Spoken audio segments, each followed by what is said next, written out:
जगप्रसिद्ध वैज्ञानिक, शिक्षण तज्ज्ञ आणि पर्यावरण प्रेमी सोनम वांगचुक यांच्या समर्थनार्थ अंजनगाव सुर्जी येथे विद्यार्थी, महिला तसेच विविध राजकीय पक्षांच्या पदाधिकारी व कार्यकर्त्यांनी आंदोलन करून तहसील कार्यालयात निवेदन सादर केले। आंदोलनकर्त्यांनी देशभरात वारंवार घडणाऱ्या पेपरफुटीच्या घटनांमुळे लाखो विद्यार्थ्यांचे शैक्षणिक नुकसान होत असून त्यांच्या भवितव्यावर परिणाम होत असल्याचे सांगितले। शिक्षण व्यवस्थेत पारदर्शकता आणावी, परीक्षा प्रक्रियेत सुधारणा करावी आणि विद्यार्थ्यांच्या मागण्यांकडे केंद्र सरकारने गांभीर्याने लक्ष द्यावे अशी मागणी यावेळी करण्यात आली। मोदी सरकारचा विरोध करण्यासाठी ते जमलेलेच आहेत, परंतु आज जे विद्यार्थी आज भारताचं भविष्य आहे, या भविष्याला ढासळण्यासाठी मोदी सरकार जबाबदार आहे। या सोनम वांगचुक यांनी शांततापूर्वक उपोषण सुरू केलं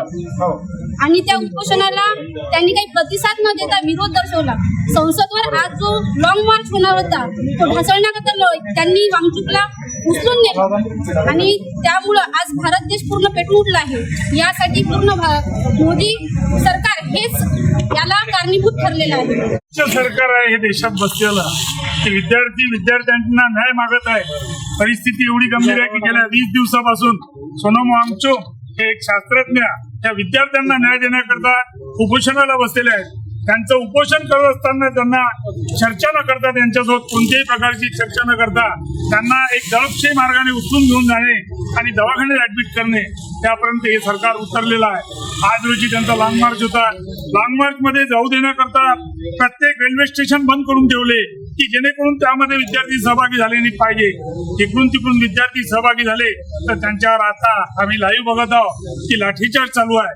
त्याचा निषेध आम्ही अंजनगाव तालुक्यातील सर्व पक्षीय एकत्र जोडून विद्यार्थ्यांना न्याय द्यावा याकरता त्या सरकारचा निषेध करत आहोत याकरता आम्ही। तसेच केंद्रीय शिक्षण मंत्री धर्मेंद्र प्रधान यांनी नैतिक जबाबदारी स्वीकारून राजीनामा द्यावा अशी मागणीही आंदोलनकर्त्यांनी केली। या मागण्यांचे निवेदन तहसील प्रशासनामार्फत केंद्र सरकारकडे पाठविण्यात यावे अशी विनंती करण्यात आली। या आंदोलनात प्रमोद दाडू, प्रदीप देशमुख, महेश खारोडे, रमेश सावडे, प्रदीप येवले, दादाराव राऊत, मोहीन मोहम्मद, बापूराव बाळापुरे, उमेश काकड, अजय डोंगरे यांच्यासह विद्यार्थी, महिला आणि नागरिक मोठ्या संख्येने उपस्थित होते।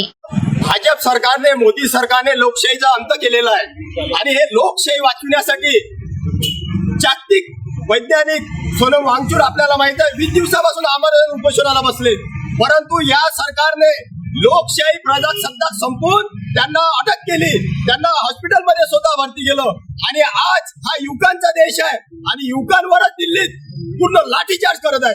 म्हणून आता या देशातल्या प्रत्येक जनतेचं, युवकांचं, महिलेचं कर्तव्य आहे की हा देश वाचवणे।